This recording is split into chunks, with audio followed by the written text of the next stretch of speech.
Bersyukur kita kepada Allah Jalla Tabaraka wa Ta'ala yang berkat taufik hidayah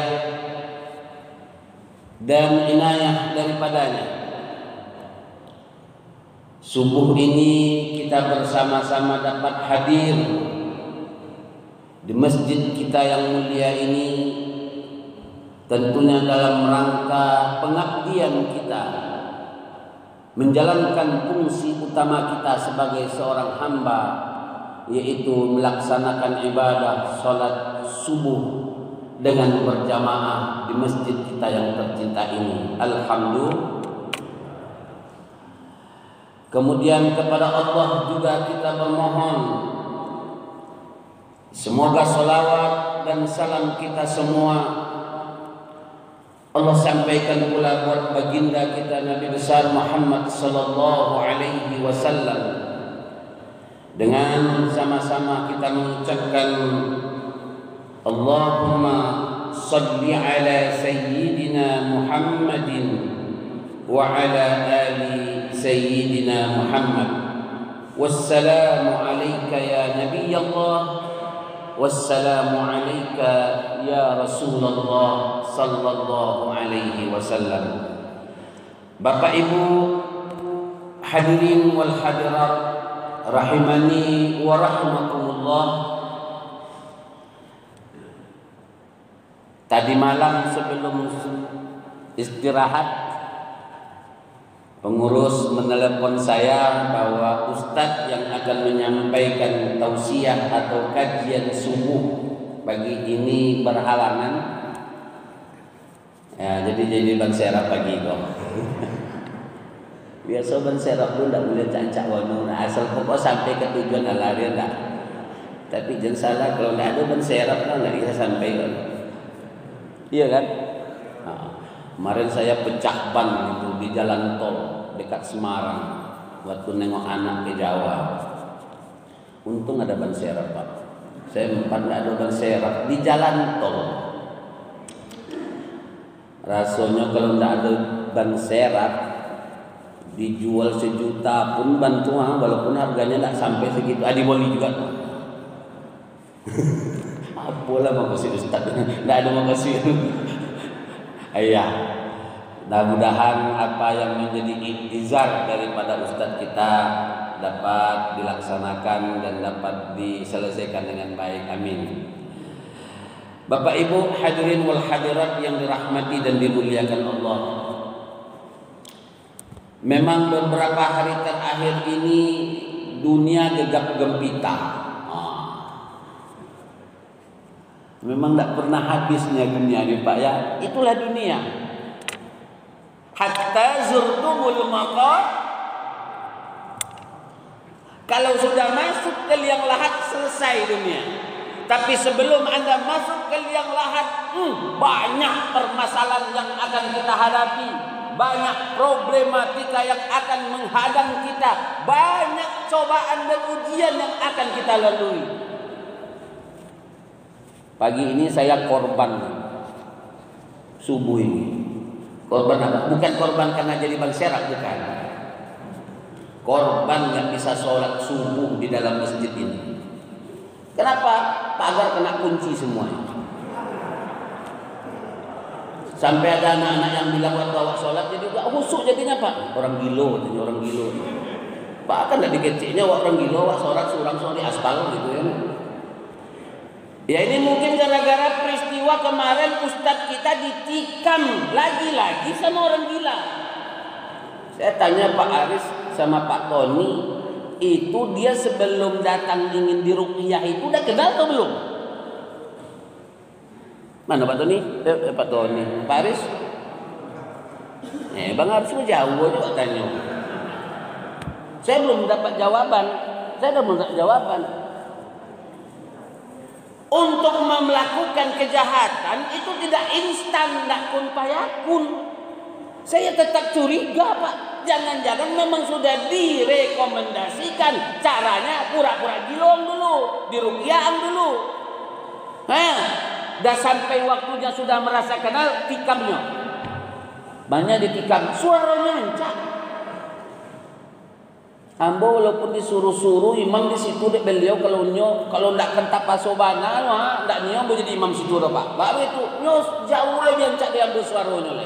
Bacaannya lagi. Mana Pak Aris lah datang? Iya lelah kenal sebelumnya sebelum konsultasi itu udah kenal.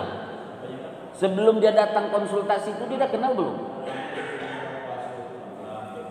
Sampai bulan bukan? Sebelum sampai bulan lah kenal. Nah itu dia masalahnya. Jangan-jangan tahun yang lalu sudah direkomendasikan. Saya dia tanya sama Pak Tony nggak dijawab, termasuk Pak Aris. Ya. Iya. Dan saya ngurus orang yang, mohon maaf, di Pandau ini banyak pasien saya. Urusan ruqyah itu saya tahu. Di ruqyah pagi ini siap di ruqyah? Pak ruqyah pagi ini? Ruqyah jama'i? Biasa Pak, saya menghadapi orang 2.500 orang sekaligus itu saya bisa sering. Kalau ada mahasiswa UIN di sini anak Pekonsos khususnya tiap tahun saya ruqyah 2.500 orang, paling sedikit 1.500 orang. Bapak itu Ustaz, setiap Selasa pagi Selasa sama Kamis, nah itu pasti kesurupan masal tuh. 2013 ke bawah. Gimana caranya Ustaz? Kata Pak Dekan, ruqyah semuanya. Saya bilang, anak-anak baru tuh khususnya, kita ruqyah semuanya. 3 plastik asoy jimat dape. 3 plastik asoy jimat dape di Fakultas Ekonomi. Bayangkan kalau itu dilakukan di Fakultas Usuluddin yang ada mistik-mistiknya sekete. Ustaz-ustaz banyak golak. Ambo tawarkan kepada Ketua Majelis Ulama Indonesia, Ustaz, Pak Kiai, yuk kita ruqyah ustaz-ustaz semuanya. Ustaz-ustaz kita ruqyah. Kenapa banyak ustaz pakai jimat? Banyak ustaz mengobat dengan ruqyah dengan jin. Tidak percaya Pak Kiai? Yuk kumpulkan seluruh anggota IKMI, MDI, IKADI dalam suatu tempat kita ruqyah semuanya. Termasuk saya meruqyah diri saya sendiri. Rencana potong aduh tapi tidak ada. Hati-hati Bu ya, banyak orang meruqyah dengan jin, bergelar ustaz. Emang ada ustaz? Tidak tetong. Nan buya nan meruqyah, gotong ratusan terlalu banyak, tapi puluhan ada Pak. Jimatnya disiko, jimat. Lah dokter di bidang agama. Dokter di bidang agama dipanggil kiai. Saya ruqyah. Ustaz apa tidak terkenal? Saya tidak buka praktek. Kotong sodang urusan ruqyah dulu. Bapak orang you understand bapak orang berperang. Kalau mohon maaf tanpa mengurangi rasa hormat saya sama Pak Dokter itu menghadapi darah yang kolu dari tubuh. Sumbek jong plaster bonti, kan itu? Ya. Atau barangkali urusan virus, ya kan? Yangnya makhluk biasa-biasa aja gitu loh. Batuk, bosin, ya kan? Tuh. Cuman konsultasinya itu 150.000. Itu baca itu ya bro. Ubek 3.000. Yang parah cabut gigi, awaklah sakit, kau naik cabut gigi hilang 7.000. Banyak naugi awak. Ya kan?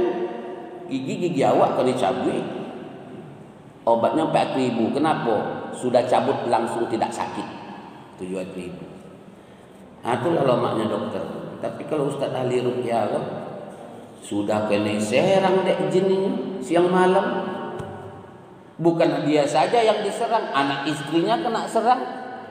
Jangan kan piti lo, makasih lupa orang kadang. Badu-adu yang 50.000, 1.000 ya Pak. Nang parahnya adalah dukun situ Pak. Ini ada baca itu pengalaman tuh Pak, enggak cerita ke angka lah. Ustaz jam 2 malam. Dokter mau nengok dok. Kalau tidak dokter pribadi haram kan semua. Ustaz, iko Ustaz, sampai ke situ Pak, lah barang dukun nawu situ. Lah nari contoh nari balik itu kan. Plus dengan apa yang bahasa asok tu. Kemonyan. Nak masuk awak salah, nak masuk awak lah diundang. Ya kan? Tapi karena yang dilakukan awak tahu itu syirik, Pak, keluar. Bismillah, keluar. Yang apa obatnya Muslim. Dan diundang juga si kodenya amo. Itu batu lah kan? Itu yang sama manusia bodoh Pak. Nya karena yang satu pengen cepat sembuh nelpon dukun, yang satu lagi pengen sehat karena memang agak semangat ikut sholat lah saya sekali, atau teleponnya ustaz. Itu yang dihadapi Pak. Sudah itu ya agak sadar seketek gitu kan. Makasih banyak ustaz ya, makasih. Kotong awak nggak berjalan kaki kok kini gak aja. Tapi itu fakta Pak, itu kenyataan. Begitulah penghargaan kita kepada yang dilawan setan.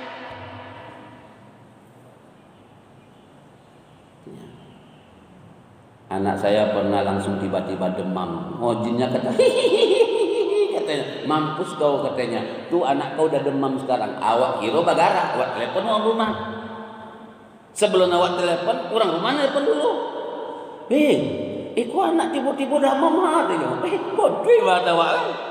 Tapi kan awak tahu rahasianya, nggak takut ya. Oh, awak main-main orang lain, nggak ya. Dipocik seketek kan, wah katanya kan.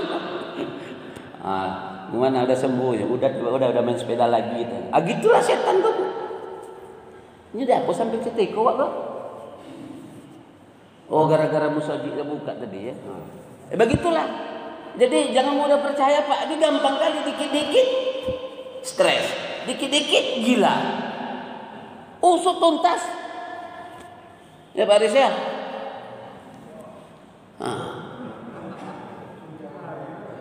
Contoh kurang ikhlas ya Ustaz salah diundang lagi gua. Ya, jadi betul nih yang dilakukan oleh Masjid Ittihadul Ummah ini. Harus jaga, kalau perlu Ustaz jemput ke rumahnya. Jangan contoh yang datang tadi. Kalau dibunuh dan di jalan berpecah roh. Ibu-ibu lah bongi, Ustaz lah diundang enggak datang orang. Padahal boleh tak bersimpu darah di tepi jalan. Ini penghargaan kita nih yang kurang nih Pak. Terus terang aja. Ini kalau Ittihadul Ummah nih untuk imamnya udah luar biasa, tapi terlalu pula. Sampai ya alias saya datang tadi udah rakaat pertama belum habis Pak. Tawaf Masjid Ittihadul Ummah saya cari pintu kebuka. Ayo lo parah Pak, banyak yang ingin membunuh Ustaz Pak ya gini Pak. Terkunci ke sodornya. Gimana Wah akibatnya sembahyang di aspal jadi. Artinya Pak Pengurus, saran saya ini sudah bagus untuk menjaga jamaah, menjaga imam, menjaga ustadz ya. Harus ada orang. Enggak ini sholat lihat, iya. Nanti sholat dia kemudian. Ada berapa pintu cie 2 3 jago. Karena masih banyak orang yang masuk. Ya kan ingin mendapatkan pahala yang besar. Ya, kapan dia sholat? Jaga sampai selesai sholat dia berjamaah bertiga. Insyaallah pahalanya tidak ada yang kurang. Sama dengan orang-orang petugas haji, ya. Di sini dia disumpah untuk melayani jamaah haji. Ini pengalaman juga saya nih. Banyak dulu saya terakhir berangkat haji petugas haji tahun 2000. Jadi bapak yang berangkat ibadah haji tahun 2000 itu petugas haji Dakar Madinahnya saya itu. Ya. Ada dari jamaah kita ini padahal tugasnya bagian kesehatan, pelayanan untuk kesehatan, pelayanan ibadah dan lain sebagainya yang maksudnya untuk menjaga jamaah. Kalau ada yang sakit jagain. Iya kalau dia mau mabrur jangan ke masjid, dia jaga yang sakit di asramanya. Itu tugasnya. Bapak bagian apa? Saya bagian kesehatan. Banyak yang sakit di asrama Bapak. Banyak. Itu siapa yang jaga? Kalau sholat awak tinggal. Kalau ada yang sakratul maut waktu itu. Bukan haji mabrur yang dia dapat, haji mabrur yang dia dapat. Gaji dapat, katanya ingin melaksanakan haji. Kalau mau laksanakan haji. Kalau mau bertugas. Tupoksinya jelas gitu loh. Tapi ada yang menyalahkan amanah itu, Pak. Nah sama juga. Kalau dia diamanahkan untuk menjaga masjid, jaga sampai selesai. Sholat selesai baru dia sholat jamaah. Pahalanya sama dengan orang yang sholat. Aku dalil Ustaz, terlalu banyak dalil. Ini tanggal 9 Zulhijjah itu bagi yang tidak wukuf di Arafah, Rasulullah Shallallahu Alaihi Wasallam menyuruh kita puasa Arafah ya. Pahalanya sama dengan orang yang sedang wukuf di Arafah. Ini tahun ini memang tahun yang sangat-sangat dilema, betul-betul. Ya, saya termasuk yang mana ya nengok bapak pakai masker tuh jadi mali loh, mau jadi masker gini. Kalau dulu bawa pipa, bahkan saya anjurkan jamaah, apalagi ibu-ibu, cantik kali ibu-ibu pakai kayak gitu, pakai cadar, ya kan cantik sekali. Berangan-angan istri juga pakai cadar, tapi istri lu mau waktu itu. Akhirnya tidak pakai disuruh-suruh baca cadar semua. Sampai yang atuk-atuk pakai cadar semua. Kemarin dibilang radikal kan? Yang pakai cadar, yang pakai celana cingkrang, radikal, betul kan? Tuh cara Allah menegur. Ustaz, kenapa dan pun pakai cadar itu jadi bail? Protokol kesehatan katanya ya. Dalam, saya nggak mau bahas masalah virus Cino dulu ya. Kotong picayo, enggak, kotong nggak picayo, ya nggak picayo juga. Ya, Allahu Akbar walillahil hamd. Sampai jam apa?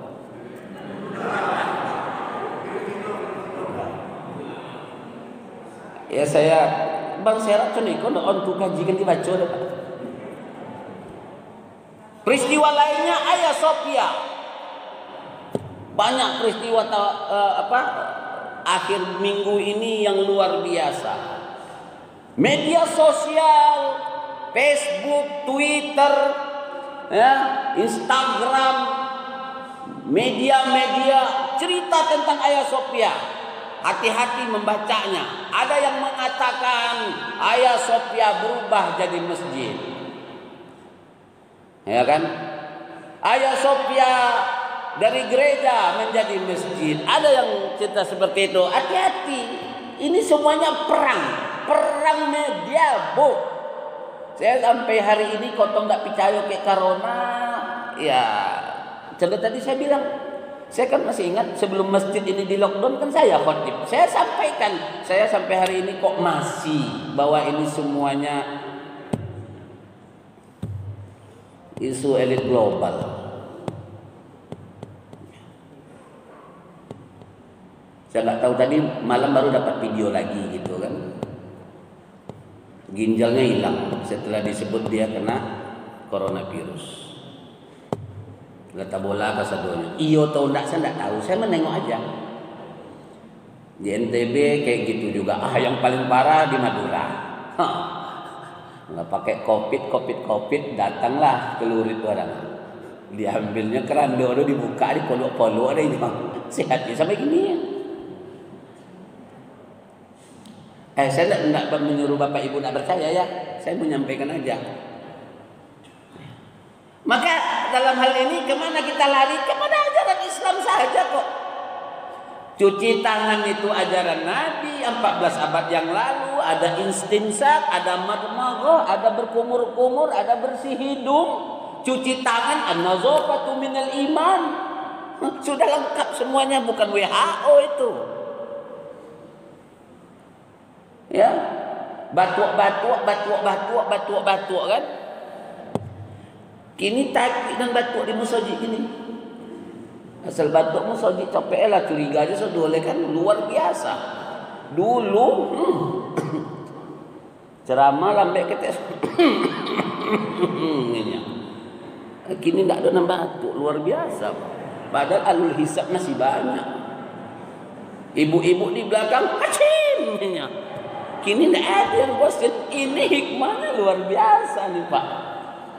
Masalah batuk, jadi sejak corona alhamdulillah penyakit flu dan batuk berhenti.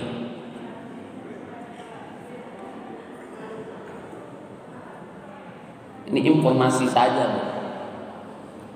Anak saya digontor, 2 orang, yang laki juga, yang perempuan juga. Kemarin heboh di media-media itu. Kena COVID. 60 orang dari 1 orang yang bawa dari Sidoarjo. Sekarang sudah 85% sehat total. Update terbaru tadi malam, salah seorang pengasuh Gontor 2 itu menyatakan seluruh yang sakit itu tidak ada yang sakit. Ngerti itunya? Sejak dikatakan COVID, tidak ada yang sakit, tabayak lah istilahnya. Sehat semuanya. Udah kembali, tinggal 9 orang lagi.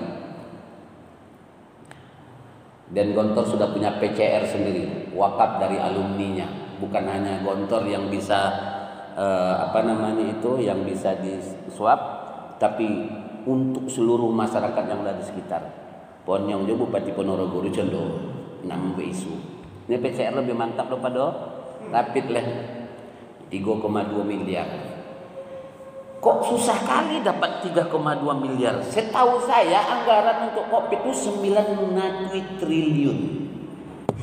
Anggapnya 500 kabupaten di 700 kabupaten di Indonesia kali 3 miliar. Kalau berapa triliun kenapa tidak boleh gitu? Pertanyaan lagi, Pak. Jadi pahami media dengan baik, Pak ya. Hagia Sophia itu bukan gereja.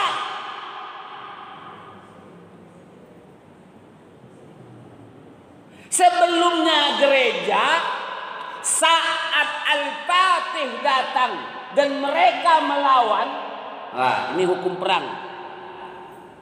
Jadi kalau orang berperang itu, Pak, kalau dia menyerah dengan damai, maka hak-haknya tidak akan diganggu. Tapi kalau berperang melawan, apalagi Konstantinopel, itu adidaya, Pak.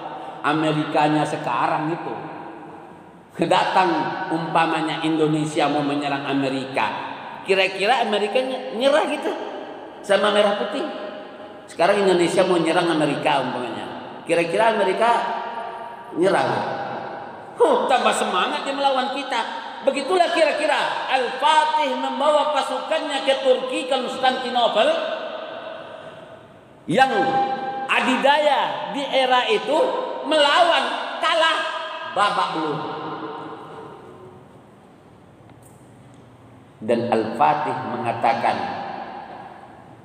jangan ada yang takut. Tidak, karena sudah menyerah, tidak boleh ada darah yang tertumpah, tidak ada boleh daun yang tumbang.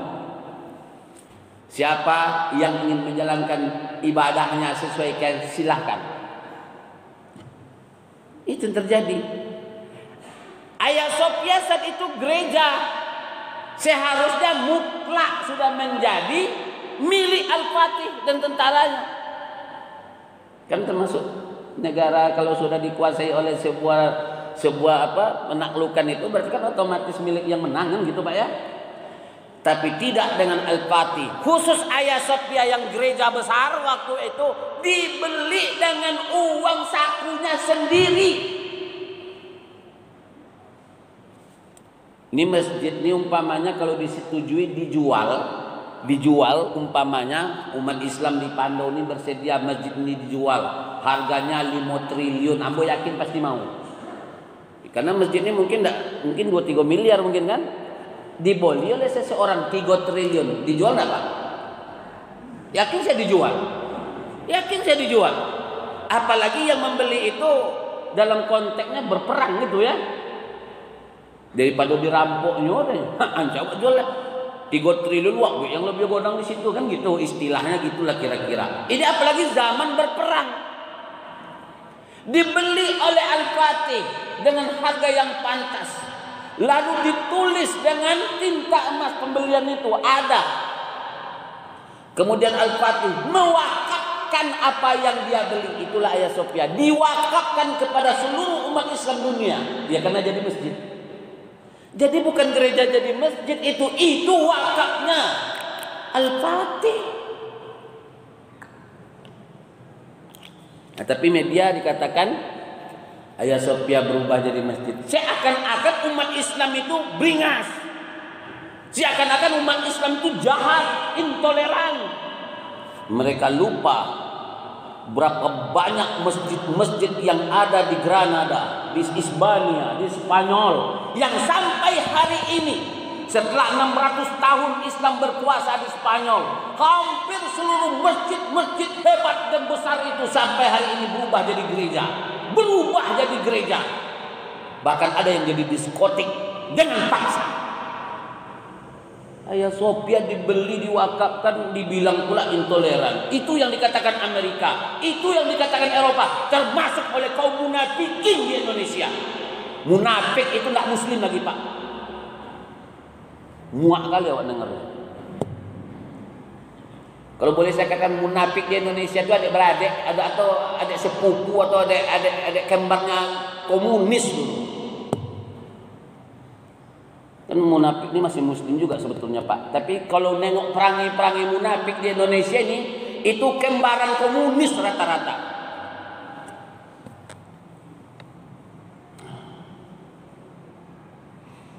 Habis itu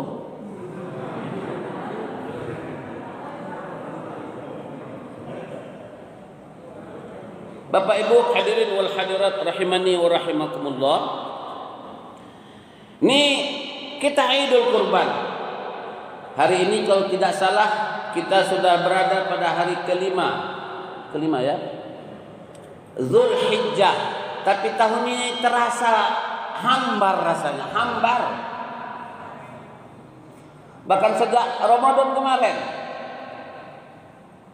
Ya mudah-mudahan aja nih, kayaknya yang kena Covid lah mulai banyak lah, bukan baru. Ini sebetulnya seminggu lagi Idul Adha masalahnya. Kemarin kan seminggu lagi sebelum Idul Kurban, sebelum Ramadan kan, zona merah, akhirnya kan di lockdown sedoa kan. Dua ini sudah Idul Fitri langsung new normal. Yang tuje kajian subuh ambo di siko batal sedo. Iya Pak ya? Kau kalau nengok jadwal santapan rohani Ramadan seluruh masjid batal. Nah, ini saya pesan sama pengurus nih, mumpung kalau saya kan tidak ustadz tetap di sini. Yang barangkali ustadz tetap itulah peran masjid itu, jamaah itu. Ya, banyak yang ustadz jatuh fakir miskin kemarin kok, banyak yang nggak makan itu. Kalau saya alhamdulillah masih bisa makan lah, alhamdulillah kan. Iya. Jadwal Ramadan batal semuanya, Pak. Kajian subuh batal semuanya, kajian zuhur batal semuanya, kajian tarawih batal semuanya. Ada kajian iktikaf juga itu, iktikaf qiyamul lail, habis semuanya. Idul Fitri juga nggak ada. Saya kemarin banyak bertemu dengan orang-orang yang tidak saya sangka-sangka, yang menurut kita kayaknya aman, ternyata tidak makan buka dan sahur. Tapi orang dibilang tidak percaya. Saya menemukan orang itu. Makanya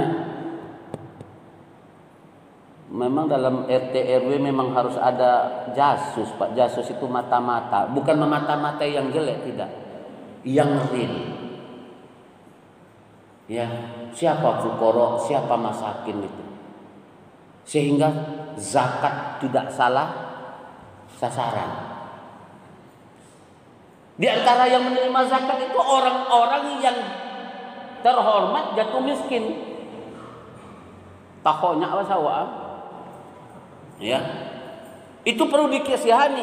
Mu'allaf walaupun kaya, ada haknya enggak?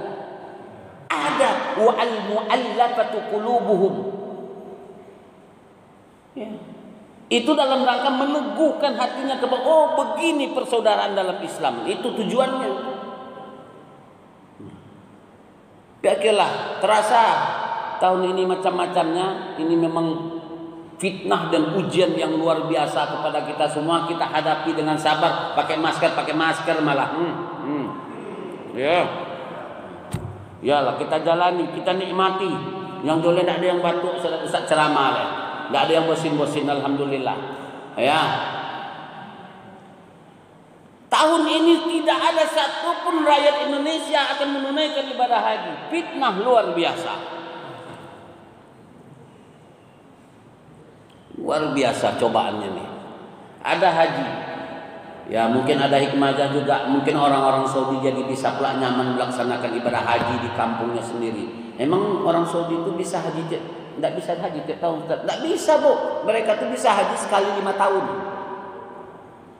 Itu digilirkan untuk menghormati umat Islam seluruh dunia.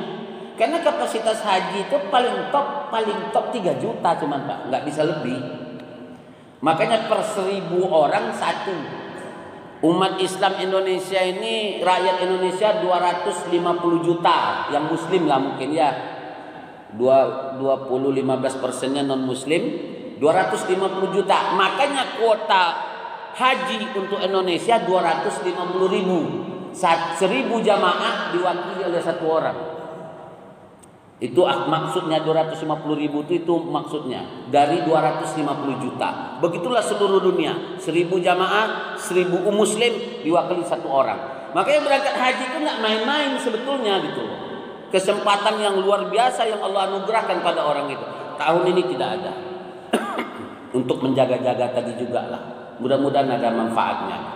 Nah, kita yang tidak berangkat haji, Allah sediakan tanggal 9 Zulhijjah itu sebagai Saumu Arafah. Jadi awal sesuai dengan tuntunan Nabi, ini Zulhijjah ini ibadah yang ada asrul walayalin asrin. Apa ayatnya itu? Mana Pak Imam? Walayalin ashr, 10 hari yang pertama, malam 10 yang pertama, maksudnya 10 hari yang pertama dari tanggal 1 sampai tanggal 10 bahkan sampai 13. Itu ibadah luar biasa. Lebih dahsyat pula lagi ibadahnya daripada bulan Ramadan itu. Jangan disia-siakan Pak. Boleh bisa sanggup puasanya, umpamanya puasa sekali Senin Kamisnya yang diintai, monggo. Bisa kayak puasa Nabi Daud, bagus. Sehari puasa setari tidak kan gitu. Sampai Idul Adha. Kalaupun juga tidak bisa, jangan sepelekan Saumu Arafah, puasa Arafah. Apa puasa Arafah itu? Puasa pada tanggal 9 Zulhijjah, puncak prosesi ibadah haji di tanah suci. Saat itu jamaah haji yang ada di Saudi nanti sedang melaksanakan wukuf di Arafah. Al-Hajju Arafah. Haji itu adalah yang wukuf di Arafah. Siapapun dari umat Islam yang berangkat haji tapi tidak wukuf di Arafah tidak sah haji. Makanya kalau ada mendengar cerita orang sakit bawa pakai ambulan tronton. Oh beda ibu ambulan tronton ya. Jadi tronton itu mereka itu kasur-kasur ranjang-ranjang isinya mungkin bisa 50 orang dan dia nggak sadar tapi tetap melewati Arafah agar walaupun hanya 1 detik dia pernah wukuf di Arafah walaupun yang sakit biar hajinya sah. Nah, bagi saudara-saudara, bagi kita yang termasuk apalagi kita sekarang umat Islam Indonesia yang nggak berangkat haji, maka Saumu Arafah ini dahsyat. Sama pahalanya dengan orang yang sedang wukuf di Arafah. Pahalanya menghapuskan dosa setahun yang kemarin, setahun yang akan datang. 1 hari loh. Man shoma ramadhana imanan wa ihtisaban. Barang siapa yang berpuasa 30 hari imanan wa ihtisaban, ghufira lahu ma taqaddama min dhanbi wa ma ta'akhkhar. Puasa dosanya tahun 30 hari, Bu. Saumu Arafah setahun yang kemarin, setahun yang akan datang. Kalau gitu tidak perlu puasa Ramadan atau puasa Arafah alah. Tidak condoi, itu memahami lo nang. Ini sugesti kepada kita.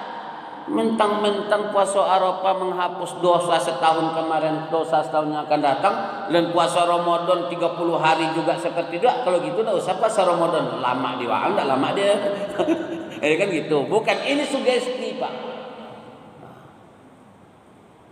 Sugesti dari Rasulullah, dari Allah Subhanahu wa taala agar kita memperbanyak ibadah. Maka Idul Adha ini namanya banyak. Ada Idul Adha, ada Idul Kurban, ada Idul apa lagi? Hari Raya Korban, Hari Raya Haji, ada Raya Akbar. Makanya dikatakan Akbar. Nanti kalau saya jadi presiden, saya pindahkan hari raya jadi hari yang banyak cutinya ya Akbar, Pak. Coba dari tanggal 1 sampai tanggal 13 hari raya itu.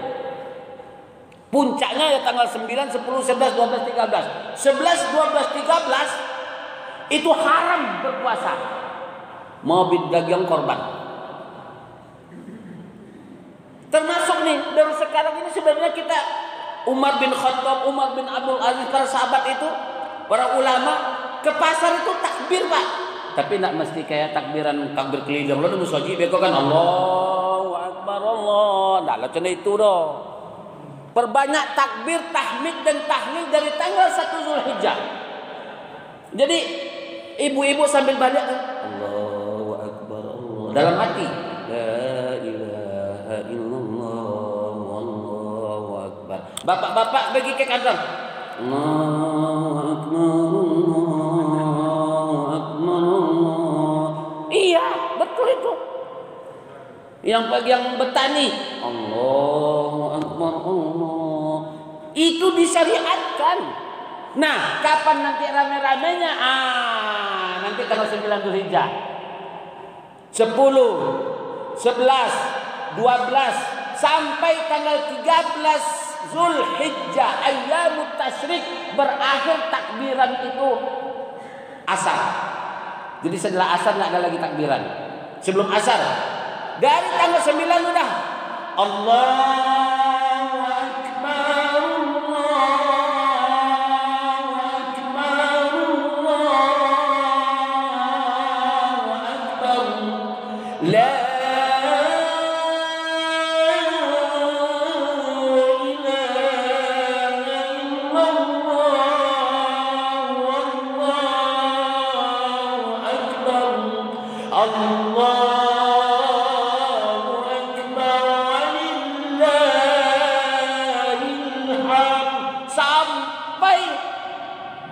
tanggal 13 Zulhijjah setelah asar tidak lagi ada takbiran. Kalau Idul Fitri, Pak, dari setelah berbuka puasa hanya 1 Syawal aja.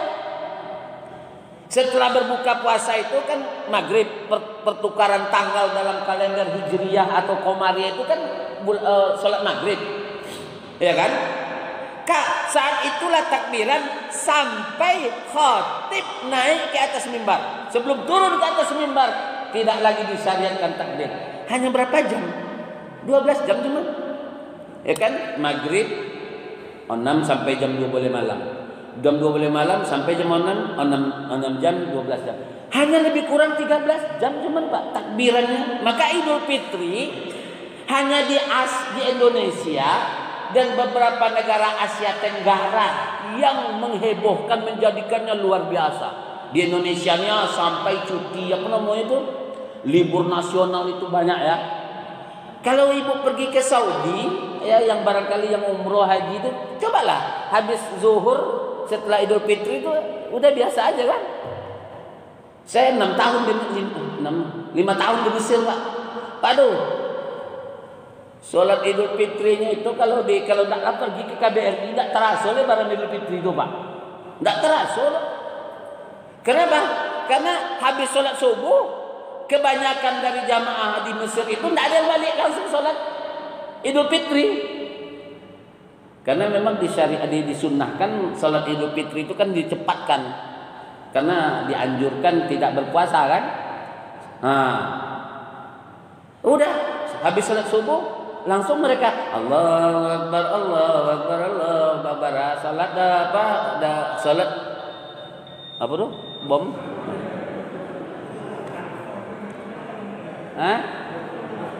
Tambah 10 menit. Ah, mulia. Tambah siam ke Ustaz. Tahun jelas dia cincol lah baik ya. Alah, habis sholat sholat Idul Fitri, khatib naik atas mimbar, pulang selesai. Masuk kantor mereka, Pak. Enggak ada apa-apa. Dia mak cerita bono Idul Fitri di kampung uang kat Lambo waktu itu. Oh, pas waktu Idul Adha, rupanya mereka balik kampung tuh, mudik tuh di situ. Rupanya mereka mudik, Pak. Yang cuti di situ. Memang tarasul lebaran tuh.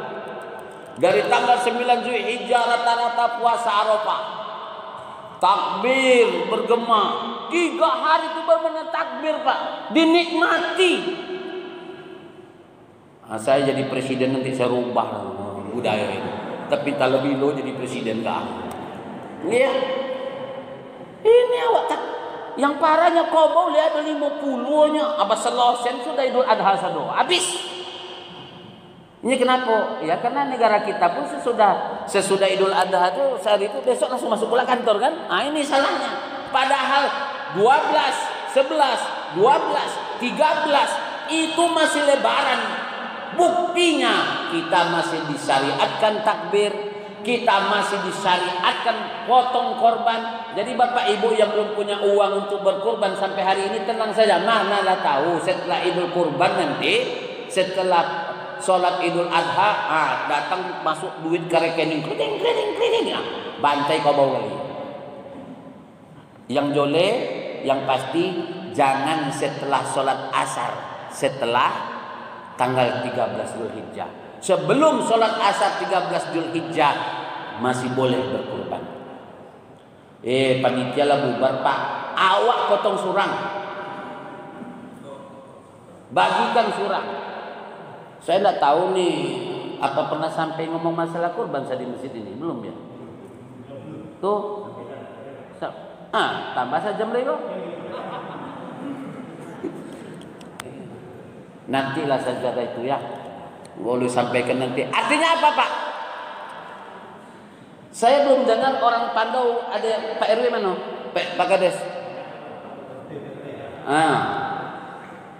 Berapa ribu kakak di Pandau nih? 20.000 kakak. Masjidnya ada berapa, Pak? 6. Kalau di total mana Pak Kades? Oh lah balik ya. Semurat. Oh enggak ya. Kalau di total kira-kira Pak RW 6 masjid itu berapa puluh ratus ekor? Kira-kira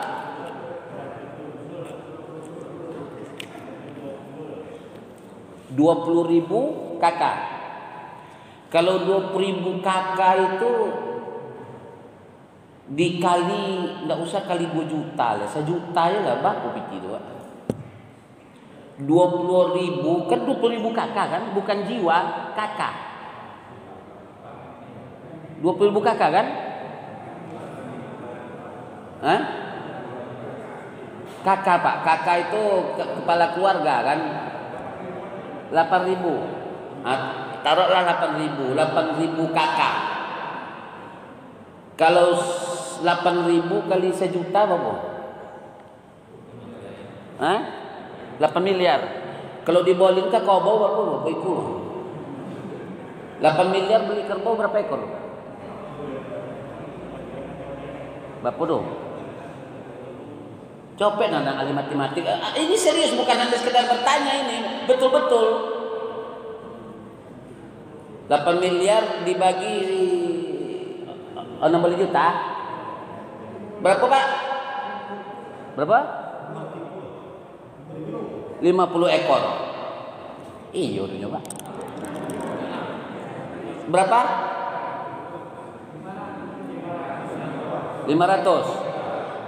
Payah bono enggak ada kalkulator no? 500 ekor apa? Iya tuh Pak mati katanya. 500. Itu kalau kurban cuman 1 juta 1 kakak, 1 orang. Ini korban berapa di sini? 2.350.000. Apa yang ingin saya sampaikan? 5 ekor tadi ya. Dan yang sudah dengan 6 masjid berapa yang selama ini? Jadi masih kiki orang Bandung berarti, Pak. Minimal 1.000 ekor. Karena belum pernah saya dengar warga Padang ada yang mati kelaparan. Betul atau tidak? Udah ada?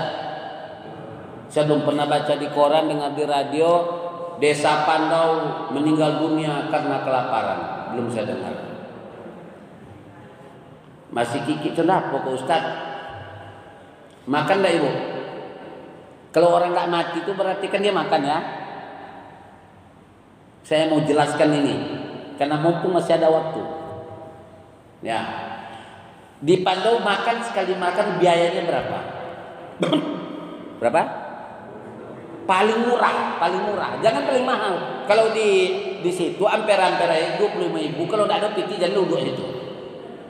Cek makan aja alun jusnya lain, ya. Paling murah berapa?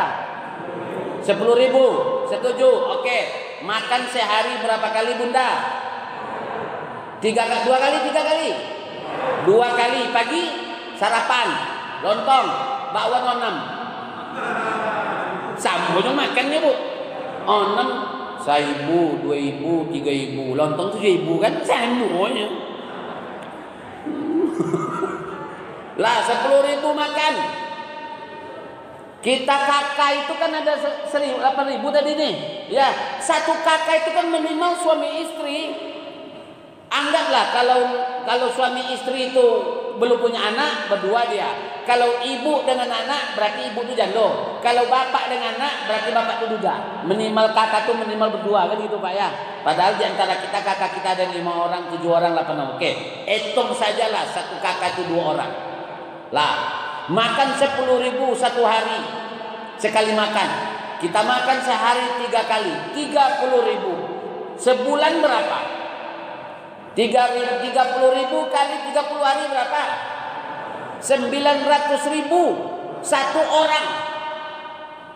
orang. Masa sebulan makan tak pakai minum? Tak perlu minum. Perlu ya? Berarti oke, sebulan minum 100.000. Satu orang berarti perlu makan biaya sebulan 1 juta. Betul? Kali 12 bulan 12 juta. Satu kakak 2 orang, 12 juta kali 2 24 juta. Pertanyaan saya, dari mana 24 juta ini? Bukankah ini dari rezeki dari Allah? Setuju nak ini dari Allah? Setuju.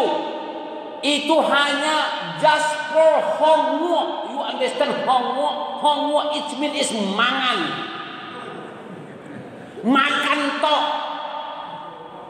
24 juta. Si gincu tobal belum dihitung. Si bodak tobal belum dihitung. Si kutiak busuk belum reksonanya.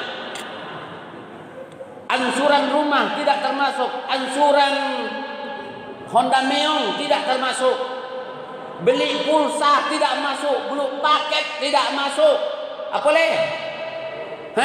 Jajan anak tidak masuk. SPP anak tidak masuk. Alah. Apalagi yang sering ngomong tak mampu ahlul hisab. Oh, be ahlul hisabnya. Tak mampu orangnya. Bapak bungkui saya 5 bungkui, sabungkui 10.000, 50.000 saya kalikan tuh. Apa tak mampu itu? Yang diminta cuma 2.350.000. Yang wajib saja setahun Allah beri kita 24 juta. Coba berapa persen dari 24 juta 2.300.000? Kok masih sanggup kita mengatakan kita tidak termasuk orang yang mampu? Akan kiki ya waduh. Enggak kiki ya Bu. Dikasih sama saya Bapak Bu, dikasih sama Allah kita 24 juta sebulan. Kan tak masuk pulsa, paket, bodak, gincu, ya, Rexona, lah kan, sabun, odol gigi, tak masuk tu Pak. Makan tok tu. Diminta sama Allah lewat pengurus masjid 2.350.000 mengecek awak ndak orang mampu, ndak kiki awak tu.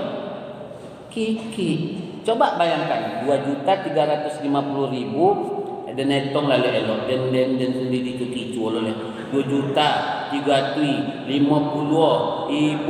kali 8.000 kakak. Itu satu kakak satu nama. 18 miliar 800 juta. Pandang Pak. 18 miliar 800 juta dibagi sapi Pak wali kota Pak pengurus. 60 juta. Teng teng teng. Teng teng teng. 60 juta. 1.000 sapi 75.000 Pak. Awak bawa korban sapiku selama kau ndak kiki awak tu? Kiki ndak? Itu ndak saya rekayasa Pak. Itu pesertanya satu kakak satu nama saja. Memang ada hadis Nabi mengatakan barang siapa yang Allah lapangkan maka hendaknya dia berkorban. Kan betul ya?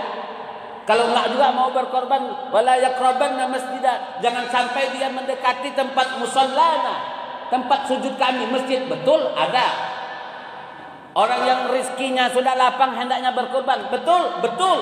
Tapi juga ingat, ada ayat yang menyatakan. Ada enggak di sikok? Kebetulan enggak ada. Mathalul ladzina yunfikuna amwalahum fi sabilillah kamathali habbatin anbatat sab'a sanabil fi kulli sumbulatin mi'atu habbah wallahu yudha'ifu liman yasha'. Perumpamaan orang yang menginfakkan hartanya di jalan Allah bagaikan sebutir benih. Satu yang kau berikan, kau tanam, maka yang tanam itu seakan-akan habis, seakan-akan hilang. Tapi ingatlah, satu butir akan melahirkan 7 cabang. Masing-masing cabang akan Allah berikan 100. Satu yang kau persembahkan untuk Allah, Allah ganti 700. Ayat ini yang harusnya dipegang. Harta, kata Nabi, tidak akan berkurang jika disedekahkan, bahkan bertambah dan bertambah. Apalagi kita yang takut. Artinya apa nih? Berkorbanlah, Allah mampukan kau. Itu yang betul. Memang hadis kan mengatakan kalau kau mampu berkorbanlah. Betul. Itu tanda kasih sayang Allah dan Nabi pada kita. Tidak mau memberat-beratkan kita. Tapi juga ada ayat yang mengatakan kalau kau mau kaya banyaklah sedekah. Itu intinya. Satu yang kau persembahkan untuk Allah, Allah ganti. Coba lihat orang yang sering bersedekah jatuh miskin enggak? Orang yang pulang haji kemarinnya pakai Fortuner tahun 2000. Pulangnya Fortuner 2002 boleh. 2009 boleh. Iya. Yang kemarin yang berkorban ada yang kelaparan sedih tidak, makan Allah limpahkan. Maka oleh karena itu saudara-saudaraku, jangan pernah ragu dalam berbisnis dengan Allah Subhanahu wa taala. Aqulu qouli hadza wa astaghfirullah li wa lakum wa lisairil muslimina min kulli dhanb innahu huwal ghafurur rahim. Wassalamu alaikum warahmatullahi wabarakatuh.